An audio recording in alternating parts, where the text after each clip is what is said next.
Olá, eu sou Elton Simões Gomes, esse daqui é o Deu Tilt, o podcast do UOL para os humanos por trás das máquinas. Hoje a gente tem um embaixador aqui em Deu Tilt. Pode parecer curioso, mas vocês já vão entender por que ele está aqui. Olá, eu sou o Diogo Cortiz e é isso mesmo, Elton. Hoje a gente recebe em Deu Tilt o embaixador Eugênio Garcia, que é diretor do Departamento de Ciência, Tecnologia, Inovação e Propriedade Intelectual do Ministério das Relações Exteriores. Ele já foi cônsul adjunto do Brasil em São Francisco, ponto focal no Vale do Silício e também é doutor em História das Relações Internacionais pela Universidade de Brasília. Eugênio, muito obrigado por estar aqui com a gente, seja bem-vindo e muito obrigado pelo seu tempo. Muito obrigado, é um prazer estar aqui no Deu Tilt. Eu sou um fã do podcast, escuto e estou muito feliz de estar com vocês. Vamos conversar bastante sobre tecnologia, relações internacionais e diplomacia. O Eugênio vai conversar com a gente sobre como o Brasil fincou pé nesse debate geopolítico da tecnologia, chips, terras raras, inteligência artificial e como a gente tem bastante coisa para conversar, vamos direto para o papo.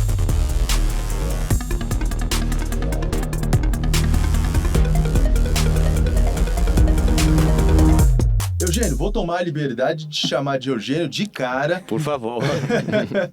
E para muita gente que vê de fora, soa estranho essa ideia do Ministério das Relações Exteriores no mundo da tecnologia. Conta pra gente o que o Itamaraty está discutindo em termos de tecnologia. Bom, muito obrigado. O meu departamento de Ciência, Tecnologia, Inovação e Propriedade Intelectual, na verdade, é bem antigo. Foi criado em 1982. Só que era uma outra época, pré-internet, inclusive. Naquele momento, você negociava com outros governos, acordo quadro de cooperação científico-tecnológica, agências de fomento. Hoje, tecnologia virou um assunto que está na mídia e que tem repercussões geopolíticas. Então, mudou o perfil do tema. E é uma demanda muito maior, inclusive, para que o Itamaraty tenha um papel. E isso nós temos no Ministério das Relações Exteriores um diferencial que é uma rede de postos no exterior. Embaixadas, consulados, mais de 200 postos. E em 65 deles nós temos um setor de ciência, tecnologia e inovação, que nós chamamos de SecTex. Você vai na embaixada, vai ter o setor político, comercial, cultural, consular, administração, que paga o nosso salário. Mas aí o SecTex, você vai ter um diplomata ou uma diplomata, né, que vai se ocupar desses temas de tecnologia. E nós temos um programa de apoio ao SecTex, que se chama Programa Diplomacia e da Inovação. E a gente tem um recurso orçamentário para financiar atividades de promoção do Brasil como nação inovadora, ao mesmo tempo fazer conexões com outras empresas, ligando com o setor privado no Brasil, ou mesmo institutos, centros de pesquisa, e também apoiar a internacionalização de startups, por exemplo, empreendedorismo.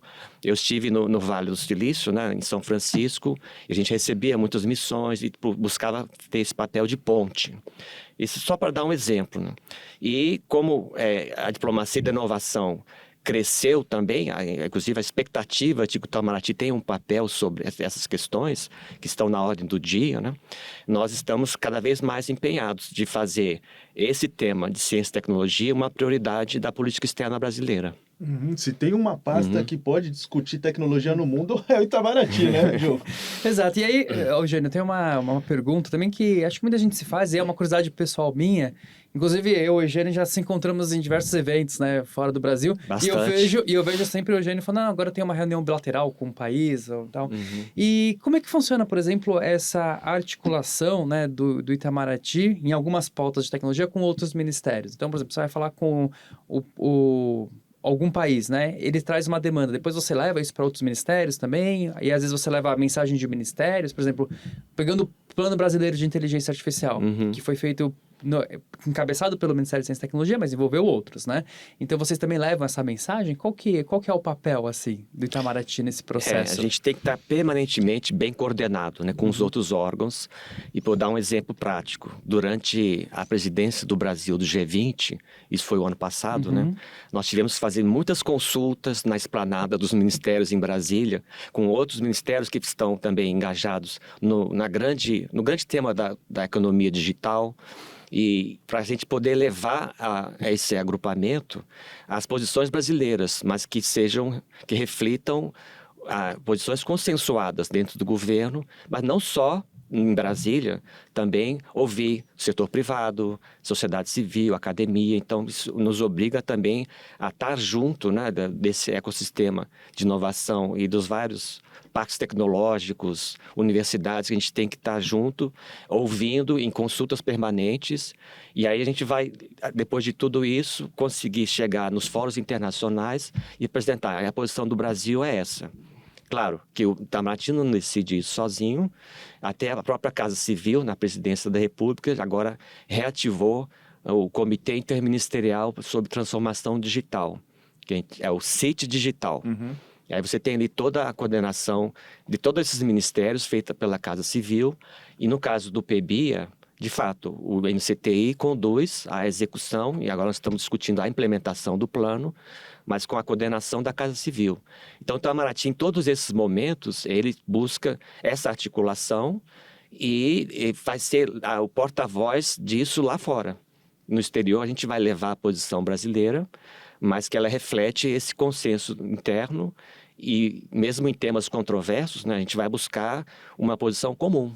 Então, isso demanda, de fato, um exercício permanente de coordenação. Então, quando o Brasil vai conversar lá fora, a voz do discurso não é do Itamaraty ou de um ministério, é uma construção, é isso? Eu mencionei o caso do G20, porque foram muitas consultas, e aí quando a gente vai levar as prioridades do Brasil no G20, aí elas já foram discutidas internamente. Ou seja, eu vou levar um tema que pode ser do MCTI, ou pode ser do MGI, né? Ministério de Gestão e Inovação e Serviços Públicos, né? E que eles vão opinar sobre isso. Pode ser um tema de direitos humanos, pode ser um tema sobre proteção de dados, aí no caso a ANPD vai opinar, Ministério da Justiça, Segurança Pública, enfim. Então, para cada assunto, você vai ouvir quem de fato está cuidando do assunto. Então, se for telecomunicações, eu vou querer ouvir o Ministério das Comunicações, a Anatel, e assim por diante. Diogo, o Eugênio mencionou o PBIA, que a gente está acompanhando aqui em Deu Tilt desde o comecinho. Eu acho que é um exemplo legal para entender como que é essa coordenação, porque até onde eu sei, o Plano Brasileiro de Inteligência Artificial tem várias ações aqui no Brasil, mas eu estou curioso para entender o que tem de conexão com o exterior para trazer o Itamaraty para essa conversa, Eugênio. Como que as coisas se relacionam com a política pública que funciona aqui no Brasil, tendo vistas a uma cooperação internacional? Tá, vamos lembrar, vou levantar 2 pontos aqui que ligam o PBIA com a ação do Itamaraty. Não se esqueça dos brasileiros no exterior. E eles estão lá, são cidadãos brasileiros que necessitam ter acesso a serviços digitais. Então, por exemplo, a parte consular. Nós estamos desenvolvendo lá um chatbot consular para ajudar os usuários que são nossos nacionais, que estão em outros países, para ter mais facilidade de acesso à informação. E isso está em um período de testes ainda, mas já tem vários postos que já estão usando. Onde que já está usando? Por exemplo, nos Estados Unidos, né, em São Francisco, também na Europa, em Madrid, se não me engano, Barcelona, vários lugares, né, que pelo menos uns 10 postos que já estão fazendo um projeto piloto. Isso vai evoluindo muito rápido. Então, nesse sentido, tem toda uma parte de serviços digitais que envolve essa comunidade brasileira que mora lá fora. E aí, depois, a parte de cooperação internacional, que o MCTI faz muito disso, assinar memorandos de entendimento, cooperação com vários países, e a gente vai apoiar isso desde sempre, inclusive com o apoio das embaixadas e consulados. Dar um exemplo aqui também prático na área de IA. Brasil e Chile estão cooperando, né? Aqui também o pessoal da USP e no Chile o CENIA, que é um Centro Nacional de Inteligência Artificial, fica em Santiago, estão cooperando para ter um modelo de linguagem latino-americano.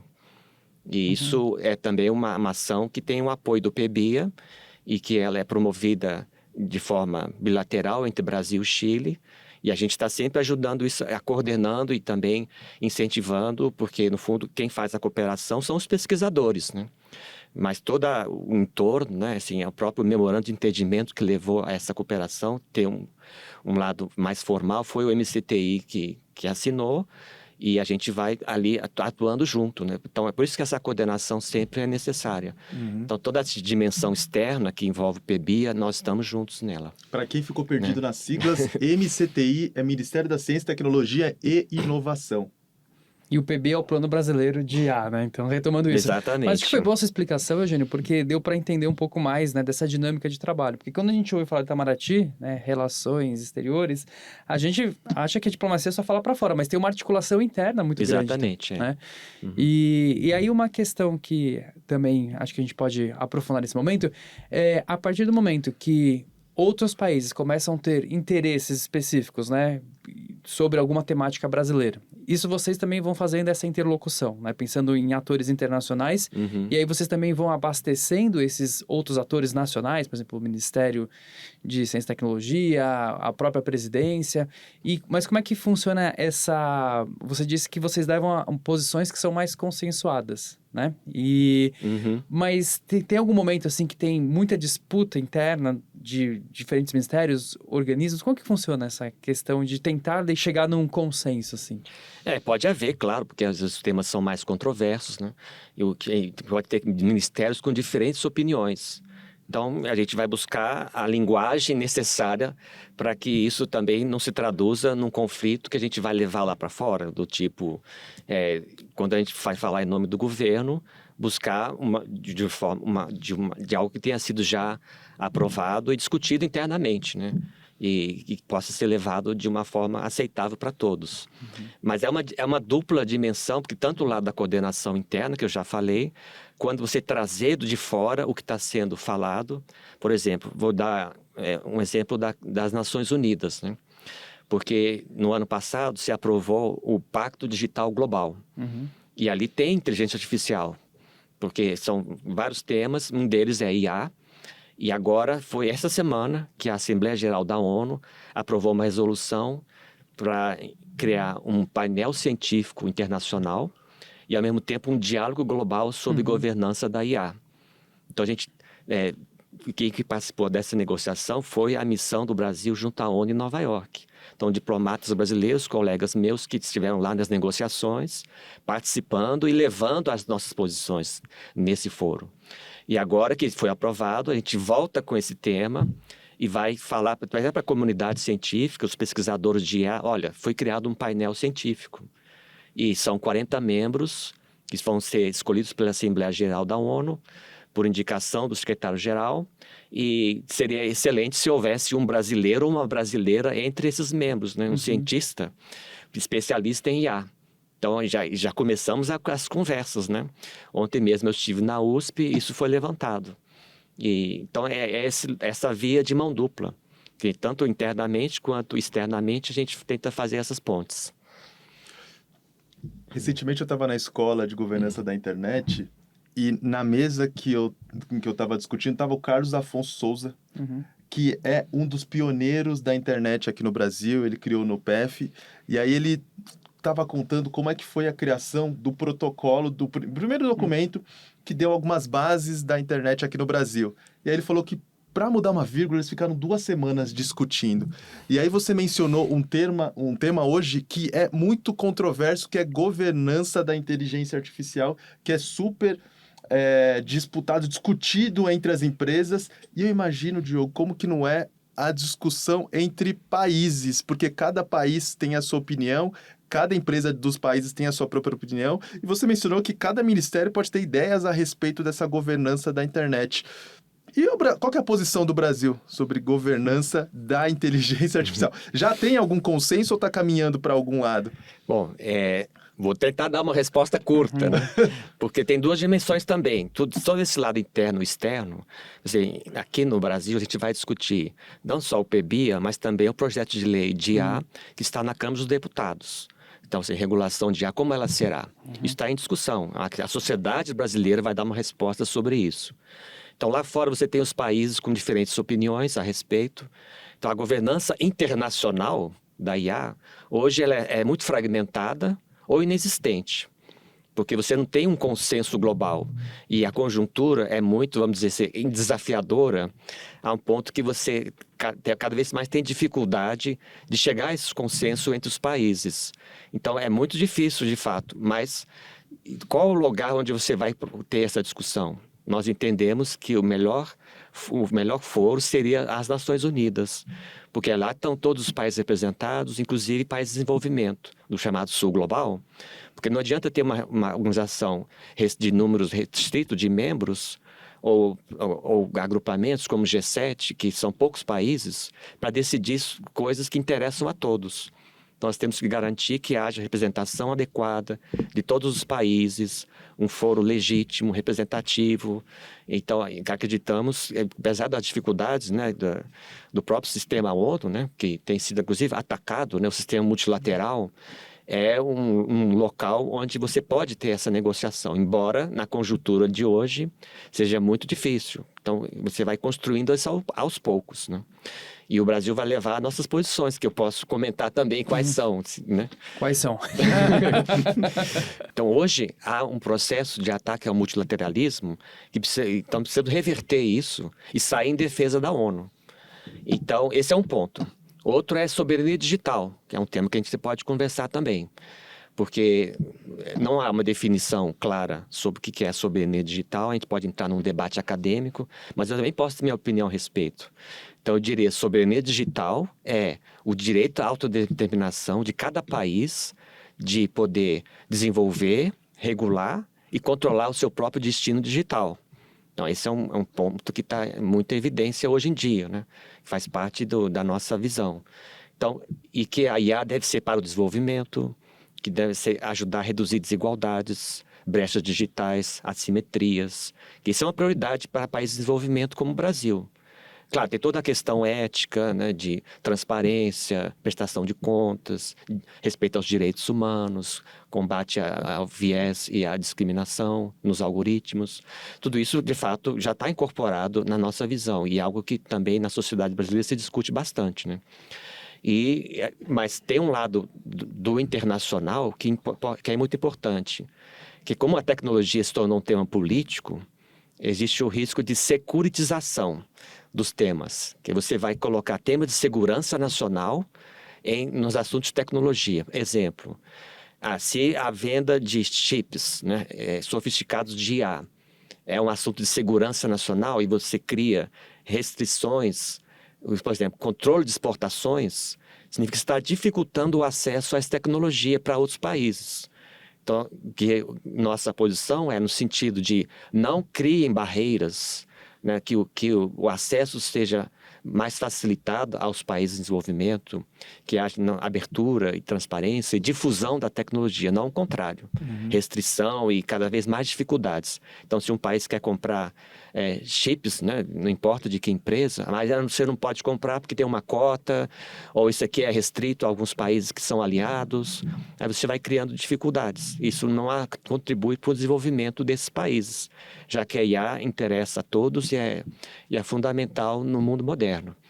Então, isso é um outro ponto, né? E aí você vai elencando vários assuntos paralelos, do tipo a necessidade de diversidade linguística e cultural, porque senão você vai ter sempre o predomínio de uma língua, no caso, a língua inglesa, né, onde majoritariamente os modelos de linguagem treinados em inglês, e o português, né, e o espanhol, e as línguas indígenas. Então, essa diversidade é fundamental. Então, são vários pontos, né, que vão compor essa posição brasileira e que, naturalmente, refletem também um sentimento no Brasil, que, como eu falei, ele é colhido assim, nessas consultas, nas conversas. Eu vou conversar com organizações não governamentais, ONGs, pesquisadores, né? Não só no governo. Então, isso é importante, porque todo o digital e a própria internet no Brasil é um modelo multissetorial. Vocês conhecem o trabalho do CGI, que é o Comitê Gestor da Internet. Eu participo das reuniões do CGI. Então, esse é um modelo, inclusive, vitorioso, porque é um modelo que muitos países veem o Brasil como exemplo. Então, o Marco Civil da Internet e tudo isso dentro da perspectiva de participação de todos. Eugênio, você já contextualizou por alto a posição do Brasil em relação à inteligência artificial. Mas qual que é a posição do nosso país na geopolítica da tecnologia? Quais são os pontos dos quais o Brasil não arreda pé nessa discussão? Eu sei que são muitos. São muitos, né? Mas traz alguns para a gente, só para as pessoas que estão vendo e ouvindo o programa tenham noção de quais são os pontos que o país defende em termos de tecnologia na geopolítica.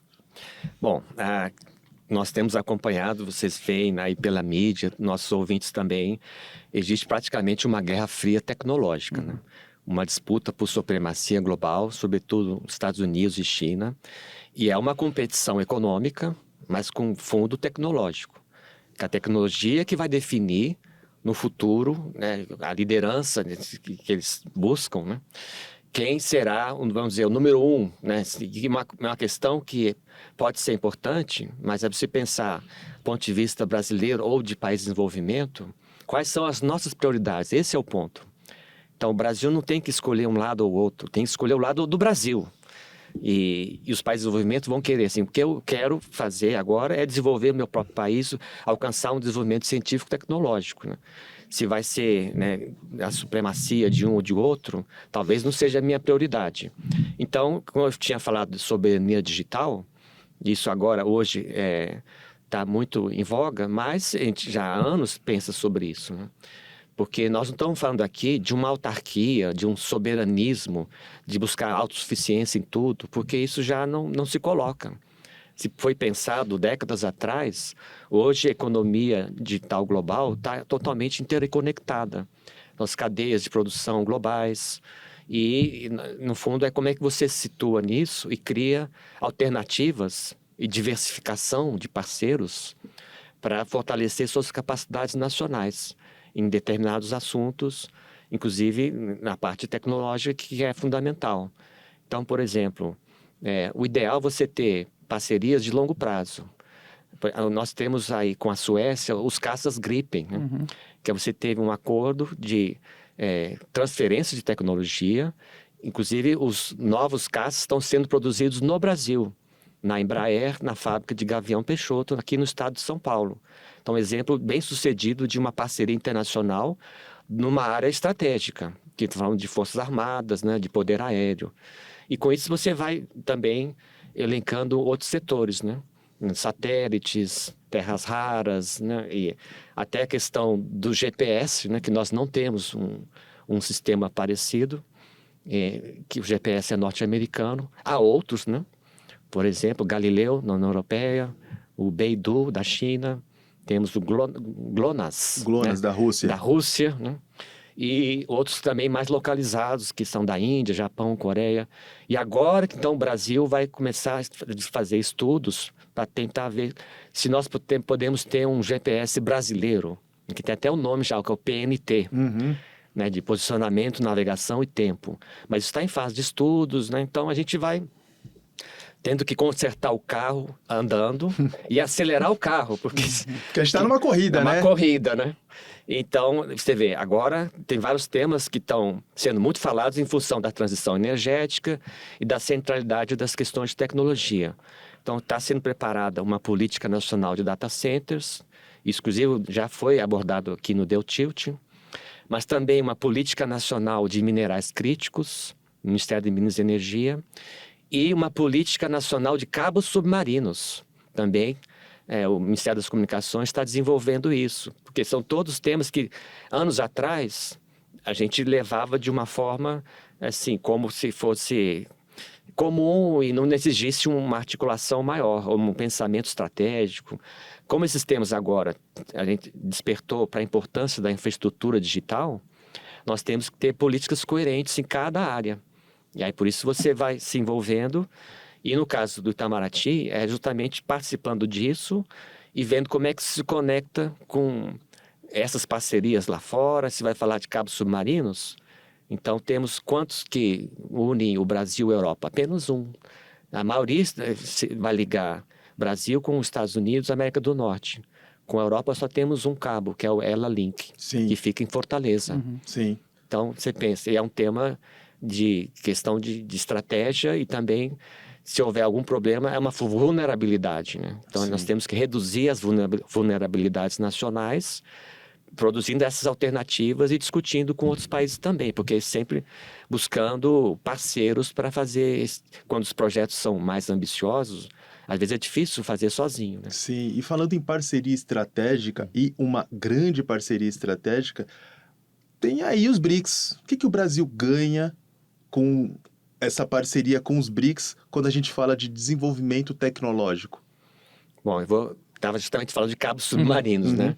Então, teve agora, na presidência do Brasil, no BRICS, uma proposta que nós fizemos, o governo brasileiro, né?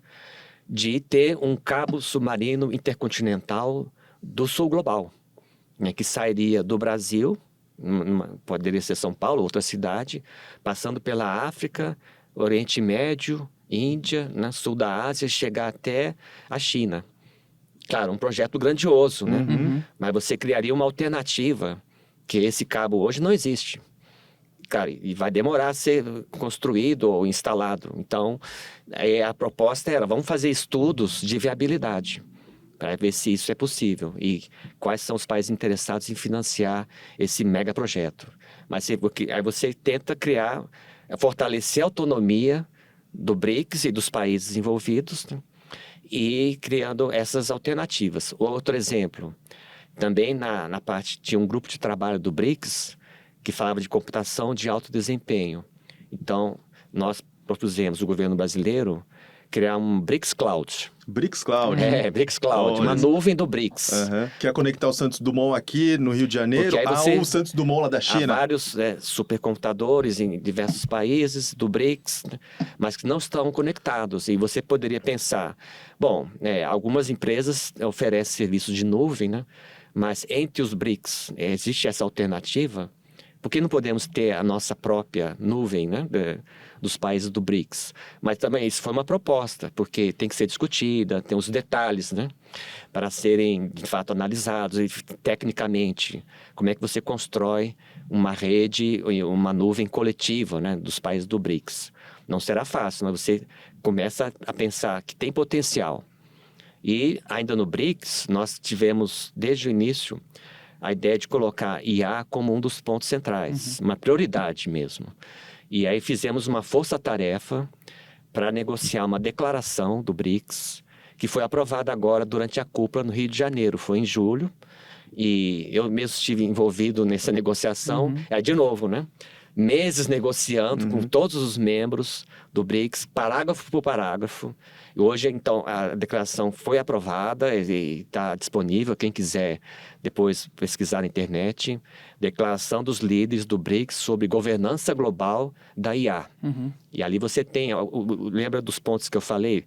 Defesa do multilateralismo, do papel da ONU na governança global, da soberania digital, do direito a regular, que isso é um direito de cada país. Se vai regular e como, cada país vai decidir por si mesmo. Então, a questão de acesso à tecnologia, código aberto, que também isso foi falado, né?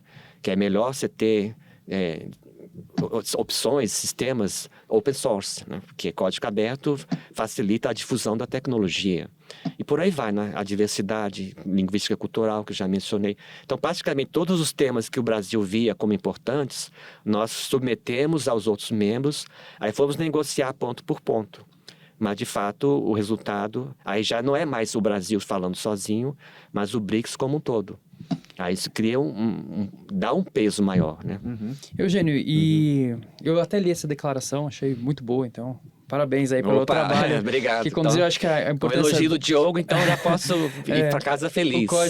A parte de código aberto acho que é fundamental. E quando a gente olha e entende o BRICS, muita gente tem questões, dúvidas, né? Então, o BRICS não é necessariamente um bloco econômico, é um grupo de países, né? Que vão negociando, que têm intenções em comum. Então, eu queria fazer uma pergunta assim, para você contextualizar um pouco melhor, o que é esse BRICS? E, por exemplo, pegando esse exemplo dessa declaração que foi feita e aprovada de inteligência artificial, o que a gente faz depois com isso na prática, né? Então, foi feita uma declaração, um documento, que são as intenções. E como que a gente transforma isso em uma ação concreta depois? Acho que esse que é o desafio, né? Primeiro a gente pensou nesses princípios, como é que o BRICS se posiciona. Porque não havia antes, foi a primeira declaração nesse alto nível dos líderes, né? presidentes, primeiros ministros, sobre um tema da máxima importância, que é a governança global da IA. Então, agora as pessoas ficavam olhando para o BRICS, mas qual a opinião do grupo a respeito? Agora eles vão saber. Então, você tem 7 páginas, um documento que foi extremamente negociado, mas que agora a posição do BRICS está bem clara. E aí, pense no que ela difere em relação a outros grupos de países ou estados individualmente falando, né? E aí você vai implementar isso, aí eu já mencionei 2 exemplos aqui, o Cabo Submarino, do Sul Global, na BRICS Clouds, porque aí você tem que ver, porque como são países muito distintos, né? Uma composição heterogênea, países de diferentes graus de desenvolvimento, você vai ver como é que isso se reflete na prática, né? Mas, sobretudo, o fato de que agora a gente tem uma posição comum. Isso vai facilitar muito nos próximos passos, né? E uma das coisas que colocam, né, assim, acho que a mídia, alguns analistas, é que o anúncio do tarifaço Trump veio um pouco logo depois, né, da reunião dos BRICS, e que isso pode ter incomodado, né? Então, acho que o Elton perguntou da importância desse alinhamento com os BRICS, acho que você colocou alguns pontos, mas quais seriam, por exemplo, o que o Brasil perde também com esse alinhamento? Ele perde alguma coisa? Ou é um caminho neutro, ou ele é um caminho vantajoso? Como que você vê se... Você tem tanto, no caso, o engajamento do Brasil no BRICS, né, que é a presidência brasileira, mas também a relação com cada um deles separadamente. Relações bilaterais, com a China, com a Índia, a África do Sul, etc. Todos os membros do BRICS, né? E a gente vai buscar sempre pensando o que a gente quer de cada um e do próprio grupo, que ajuda no nosso desenvolvimento econômico, social, tecnológico. Aí, se isso vai agradar uns e outros, ou vai desagradar um país X ou Y, aí você não tem muito como... Você vai buscar o melhor que a sociedade brasileira está buscando, né? Nós temos desafios? Temos, claro. O desenvolvimento, né, a gente tem tantos problemas, basta abrir os jornais ou entrar no canal do UOL, ou acessar as notícias, a gente vai ver como temos muitos desafios a vencer, né? Mas a gente tem que encarar isso de peito aberto, né? E fazer o que é certo. Oi, Eugênio, até agora a gente está olhando para a relação do Brasil com outros países, mas eu queria que você olhasse das nossas fronteiras para dentro. Quais são as tecnologias desenvolvidas aqui que merecem ser tratadas como estratégicas do ponto de vista nacional e defendidas lá fora, que vocês têm percebido aí? Bom, acho que o exemplo mais notório agora é o Pix, né? Porque é uma inovação financeira totalmente feita no Brasil, pelo Banco Central, né? Isso há vários anos, transcende os governos, não é que foi o governo X ou Y, e é um exemplo de inclusão financeira. E que muitos países estão olhando, gente, como é que vocês conseguiram tanto sucesso num sistema de pagamentos que é tão fácil de usar e praticamente mais de 90% da população hoje adulta usa Pix. E você pode usar para comprar um produto no shopping, ao mesmo tempo pagar a lavagem do carro no estacionamento. Ou seja, todo mundo está usando o Pix. E é isso, naturalmente, não só um exemplo da nossa capacidade de inovar, e construir soluções próprias, porque isso não foi que a gente pegou um sistema e, claro, a gente faz parte do mundo, então entende conhece o que os outros países estão fazendo, mas ele foi totalmente desenvolvido aqui. Então isso é valioso. Aí para cada setor você vai ter esse mesmo esforço, satélites. A gente tem o Amazônia 1, que é 100% nacional, feito por cientistas brasileiros, né, trabalham no setor espacial, e nós estamos, depois com esse conhecimento, agora buscando, porque o satélite Amazônia 1 ele tem órbita polar, mas nós não temos um satélite geoestacionário que seja totalmente feito no Brasil. Então, existe para isso, então, tem uma cooperação com a China, que já é muito antiga, que é o CEBER 5, que é o nome desse programa de satélite de sensoriamento remoto com a China, e que agora já chegou num acordo para a gente desenvolver isso. E uma vez que esteja terminado o projeto, vai ser o primeiro satélite brasileiro geoestacionário, porque hoje a gente depende de satélites de outros países.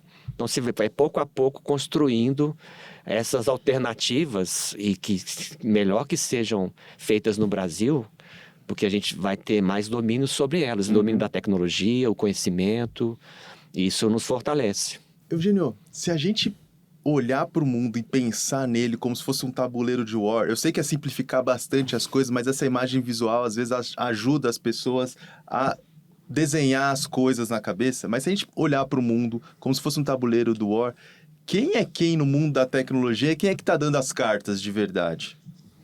Bom, vocês sabem que, eu já mencionei aqui, a Guerra Fria Tecnológica, né? Então, no caso das duas maiores economias do mundo, nos Estados Unidos e China, tem uma capacidade de inovar, tem escala, tem recursos. Então, vamos dizer que eles estão em outro nível, né? Aí você tem um segundo pelotão com vários países europeus, né? Então, são diferentes níveis de desenvolvimento. E como é que o Brasil se coloca diante disso? Eu já mencionei aqui vários exemplos que a gente quer estar, né, no máximo possível dentro das nossas capacidades. Então, falando de infraestrutura digital, dentro do PBIA tem uma proposta de adquirir um supercomputador, que seria entre os mais potentes do mundo. Isso é fácil? Não. Tem recursos, estão alocados 1 bilhão e 800 milhões de reais para a aquisição de um supercomputador dessa magnitude, né? E você pensar, hoje nós temos o supercomputador Santos Dumont, que fica em Petrópolis, no Laboratório Nacional de Computação Científica. E ele recebeu uma atualização recente, então hoje ele tem uma capacidade de 20 petaflops. Para os ouvintes, né? Um petaflop seria o equivalente a processar 1 quatrilhão de operações matemáticas por segundo. E então o Santos Dumont tem 20 petaflops. Agora, você vai comparar então com alguns dos maiores supercomputadores existentes. No caso da Espanha, eles têm um em Barcelona, que é o Mare Nostrum 5. Olha o nome, né? Mare Nostrum. Eu prefiro o nosso. Que é o nosso mar, que vem lá do Império Romano, quando o mar Mediterrâneo era totalmente dominado pelos romanos. Então, é o Mare Nostrum 5. Ele tem 175 petaflops de potência, né? Então, vocês Santos Dumont 20 e eles lá têm 175. Então, é difícil, de fato, mas a ideia é que você vai, sendo uma corrida, né? Vamos reconhecer, né? Você pode até conseguir adquirir um que esteja entre os maiores do mundo, mas isso vai evoluindo. Então, na próxima lista dos 500 maiores, pode ser que outros sejam criados ou comprados, ou enfim, né? Outros países vão passar na frente. Só que você vai caminhando lentamente para tentar estar num posicionamento compatível, né, com a capacidade brasileira.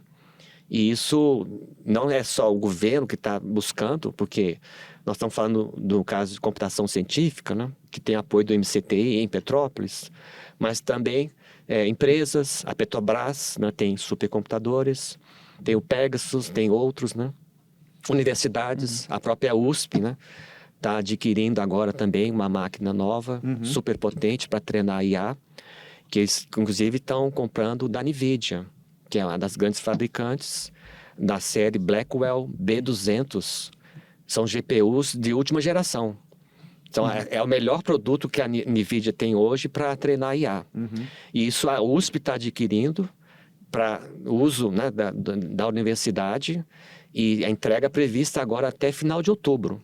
Então, você vê, a nossa maior universidade está atenta e está investindo nisso. Sim. Porque isso vai ajudar a pesquisa, toda a USP vai utilizar esse equipamento. Então, assim, nós estamos ruim ou estamos indo bem? Aí depende se você quer ver o copo meio cheio, meio vazio. Então, acho que nós temos que ver as duas coisas.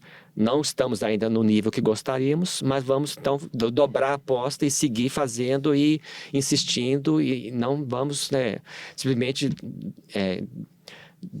entregar os pontos. Entregar os pontos ou cruzar os braços e ficar observando. Então, nesse caso, apesar da geopolítica, né, da IA ser complexa, a gente tem que fazer o nosso trabalho, nosso dever de casa. Boa, você olhou para o cenário nacional, acho que trouxe um panorama bom. Quando a gente olha para o cenário internacional agora, você comentou, né, dessa guerra fria tecnológica que estamos vivendo. E dentro dessa guerra fria tecnológica, qual que você vê hoje a principal batalha que acontece? Porque você colocou lá no começo da nossa conversa um termo, né, dessa securitização Foi esse termo, né? Esse termo Isso. mesmo, né? Que é pegar assuntos e falar que agora é de segurança nacional. E aqui em The Tilt a gente discutiu, acho que 2 pontos importantes, que foi o primeiro de muitas empresas, organizações e pesquisadores falando, ó, a exportação de chips é um tema de segurança nacional, deveria ser limitada para a China. Mas a gente também trouxe quase todas as Big Techs, a gente até fez um episódio sobre isso, colocando direito autoral como um tema de segurança nacional. Porque falou, se a gente não tiver exceção para treinar nossos modelos já aqui, a China vai treinar e ela vai sair na frente. Então, como que você vê hoje, e aí eu quero fazer uma pergunta muito específica sobre a infraestrutura, né, de chips. A exportação de chips hoje é um dos grandes conflitos que você vê nessa guerra tecnológica, principalmente entre os 2 principais atores? Com certeza, eu acho que todo mundo tem visto e acompanhado, né? Inclusive, pensando na securitização, porque às vezes ela é uma justificativa para criar esses controles de exportação. Vocês se lembram que durante o governo Biden, houve uma ordem executiva criando 3 níveis de países. O nível 1, que seriam os aliados, o nível 2 seriam os que estão ali no meio termo e que teriam uma cota, ser um limite para compras.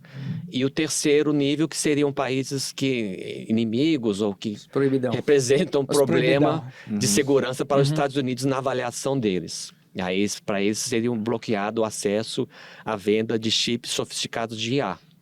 Então, isso é claramente um exemplo de securitização. E o Brasil tinha ficado no segundo, E o Brasil tinha ficado no nível 2 ali, que era esse que sofrendo restrições em forma de tetos, né? Que, se eu não me engano, eram de 50 mil GPUs, né? Dentro de um determinado período. E isso, naturalmente, a indústria brasileira de semicondutores, nós temos uma indústria, né, com várias empresas, não muitas, mas são cerca de 20 que compõem esse ecossistema, né? Ficaram extremamente preocupadas, né? Porque isso vai criando dificuldades, tanto para as empresas, mas também, se você começar a pensar que vem investir em infraestrutura, supercomputadores, etc., e chega um momento que não pode comprar mais, e agora eu vou comprar onde? Isso até cria uma questão comercial, né? E, no caso, felizmente, vamos dizer assim, né? O governo Trump decidiu revogar essas medidas. Claro, agora temos uma outra situação, né, que nos prejudica muito, né? Mas, em relação a isso, eles perceberam também que estavam deixando de exportar, inclusive para a China. Aí você pensa assim, as empresas norte-americanas gostaram dessas restrições, a gente sabe que a própria NVIDIA não gostou muito porque perdeu acesso ao mercado chinês. Então, e aí um prejuízo de bilhões de dólares. E perda de cliente, né? E o mercado chinês é gigantesco, né? Então, você vê, sempre tem um lado A e um lado B, né? E, no caso, para o Brasil, nós somos totalmente dependentes de semicondutores importados. Sim. Né? A nossa indústria consegue produzir até 10% da necessidade doméstica, ou seja, a demanda interna da economia brasileira. O resto tudo, nós não produzimos wafers, que são as bolachas, né, de silício, né, você depois utiliza, corta e instala os componentes nos circuitos elétricos, né, dos semicondutores. E a gente não é capaz de produzir isso, tem que importar tudo. É uma situação, vamos dizer assim, de vulnerabilidade, como eu já mencionei, e que a gente poderia tentar conectar a nossa indústria com não só as cadeias de produção global, porque nós somos fortes na parte de encapsulamento e testes, também bastante potencial em design de chips, e não precisa dominar toda a cadeia vertical de produção, quer dizer, da prancheta até o produto final. Isso, na verdade, poucos países conseguem, porque, como já mencionei, é uma economia global. Então, você compra um pedaço ali, instala no outro, e diferentes componentes de diferentes países. Então, você conectando na busca de uma complementaridade produtiva. Porque aí você pode vender e comprar, e, ao mesmo tempo, passar a produzir mais no Brasil. Claro, tudo isso leva tempo, é caro, porque os chips mais sofisticados hoje são poucos países que conseguem. Taiwan está na frente. Mas de complexidade média, aí você tem mais uma diversificação. Vários países produzem. Então, o Brasil pode se encaixar em determinados nichos e buscar consolidar sua posição nesse sentido. Até agora a gente tem falado de cooperação, de como o Brasil é forte em algumas áreas, como ele precisa se desenvolver em outras. Mas a gente quer trazer disputa para essa mesa, um pouco de tensão, né, Diogo? Como que a disputa tecnológica se manifesta em vários pontos da tecnologia? Melhor, vamos começar por alguns temas específicos. Na infraestrutura, como que essa disputa se manifesta quando a gente fala de cabo submarino, satélite e outras coisas relacionadas à possibilidade de conexão? Como que cada país puxa a sardinha para o seu lado em cada um desses temas? Bom, a infraestrutura digital, são vários componentes, né? Uhum. Então, quando você falar em transição energética, existe uma demanda material, inclusive de minerais críticos, que fazem parte dessa infraestrutura. Você vai ter baterias, placas de computação, ou então painéis de energia solar. Então, são várias coisas que tem dos componentes que fazem parte desses dispositivos, né? Eles têm que vir de algum lugar. Então, no caso, por exemplo, de terras raras, você pensa assim, bom, são 17 elementos químicos, são muitos, eu não vou falar, não decorei todos os 17, mas e se você pegar a relação Estados Unidos e China, eu vou dar um exemplo aqui. Imagina que tem os submarinos classe Virginia da Marinha Norte-Americana que tem terras raras na sua estrutura. No caso, falando de uma questão estratégica, né? E você sabe quantos quilos de terras raras tem um submarino dessa classe Virginia, porque inclusive capaz de lançar mísseis Tomahawk de longo alcance? Não faço ideia. 4.600 quilos de terras raras. Vindo aqui de Guaxupé? Não. Agora, vem da China. Sabe qual a porcentagem dessas terras raras que vem da China, no caso do submarino norte-americano? Não. 70%. Quer dizer que um dos materiais bélicos mais avançados da Marinha dos Estados Unidos depende de um inimigo estratégico dos Estados Unidos. 70% desses componentes que vêm de terras raras são importados da China e vão ser usados num submarino norte-americano. Então você vê, nos lugares que você menos espera, você vai encontrar essa questão colocada. Aí sim, e o Brasil? Porque nós temos terras raras, né? Inclusive, nós temos a segunda maior reserva do mundo. A primeira é a China, quase metade, mas o Brasil tem 23%. E pode ter mais, porque nós não temos um mapeamento geológico completo do território nacional. Nós temos aí, potencialmente, a possibilidade de achar não só outros minérios críticos, né? E tanta coisa que pode estar no nosso subsolo que a gente desconhece. Só que o Brasil tem 23% das reservas, mas só produz 1%. Então, nós temos muito ainda, não só para explorar, porque não basta estar o minério debaixo da terra, você tem que explorá-lo, retirar, idealmente processar, em vez de vender só o minério bruto, porque você vende lá e depois compra o produto que foi processado e paga mais caro por ele. Porque você vendeu a matéria-prima em estado bruto, depois ela é processada, se torna um produto, você compra e já vem com outro preço, mas, poxa, nesse sentido, o negócio não foi bom para mim, né? Assim, você tem que investir, buscar, desenvolver isso internamente, num processamento que seja feito aqui. Esse seria o ideal, né? Mas, claro, muito difícil. Para cada um desses pontos, você tem um desafio a enfrentar. Eugênio, eu queria trazer, a gente falou já de cabo submarino, satélite, GPS, chips, inteligência artificial, claro, e terras raras. Mas eu quero trazer um outro ponto que acho que isso é também bastante debatido no âmbito internacional, que são armas autônomas, né? Então, com o avanço da inteligência artificial, como que está esse debate? Eu lembro que quando a gente se conheceu já há alguns anos, foi justamente nesse assunto, né? A gente estava começando uma conversa. Como está o debate hoje internacional e qual que é a posição do Brasil em relação a armas autônomas? Bom, o uso militar da IA. Inclusive, no Itamaraty, nós temos, como eu já tinha mencionado antes, né? O nosso papel do Departamento de Ciência, Tecnologia e Inovação, a gente articula posições no digital, mas você tem outras unidades dentro do Ministério das Relações Exteriores que tratam, por exemplo, segurança cibernética. Então, usos militares da IA, aí seria até um outro departamento que acompanha. Mas, pelo que eu tenho visto, né, podemos dizer que o gênio saiu da lâmpada, que você não consegue mais voltar o relógio, porque a IA está sendo usada por forças armadas, né, e no mundo inteiro, sobretudo as potências militares, né? que estão investindo nisso, e isso está difícil você segurar. Existe uma negociação que ocorre em Genebra, né, mas que ainda está no plano das discussões, que tem um grupo de peritos governamentais, isso no âmbito da Convenção da ONU sobre certas armas convencionais. Então, esse grupo se reúne em Genebra há vários anos, mas depende de um consenso. Então, vamos criar um protocolo ou um instrumento juridicamente vinculante, ou seja, seria obrigatório aos estados, uma espécie de tratado, para tentar disciplinar isso e criar limitações e algum tipo de controle.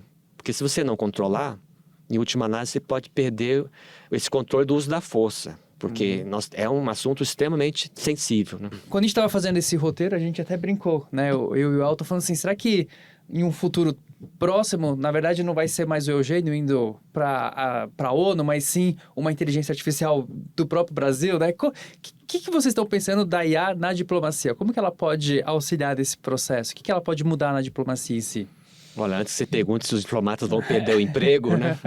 A gente vê que quando tem alguma matéria na imprensa dizendo a IA vai tomar o seu emprego, geralmente tem uma imagem de robô. Geralmente é uma cara de mal, né? Só que IA e robótica são coisas distintas. Mas isso aí coloca uma questão importante.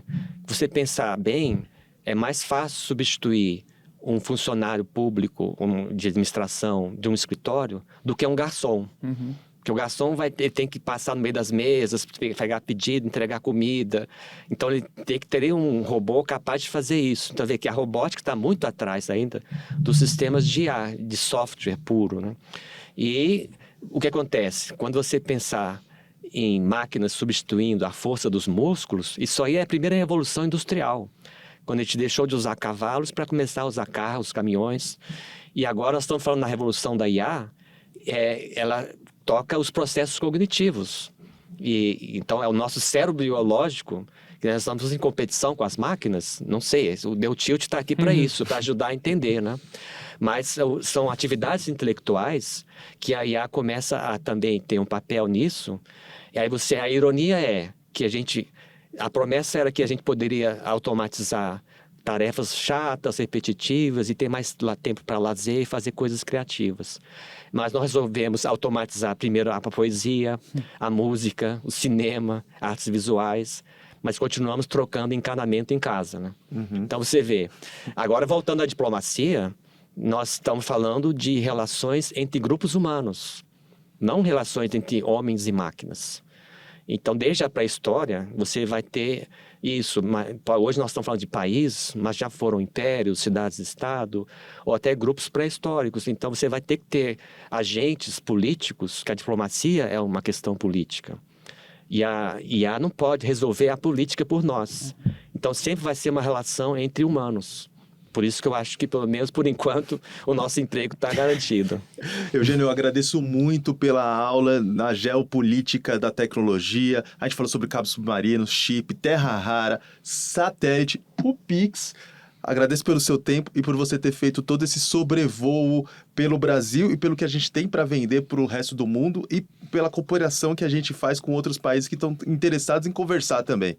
Muito obrigado. Obrigado, Eugênio. Acho que foi também, trouxe essa visão dos bastidores, né? De discussão, às vezes, sobre palavras, sobre parágrafos. Isso para a nossa audiência entender como que funciona esse processo é muito importante. Então, a gente agradece muito. E obrigado pela entrevista e um sucesso para o Del Tilt. Estamos juntos e podem contar com a gente lá no Itamaraty, em Brasília. Eu sou Elton Simões Gomes. Eu sou o Diogo Cortiz. Esse daqui foi o Del Tilt, podcast do UOL para os humanos por trás das máquinas. Até mais.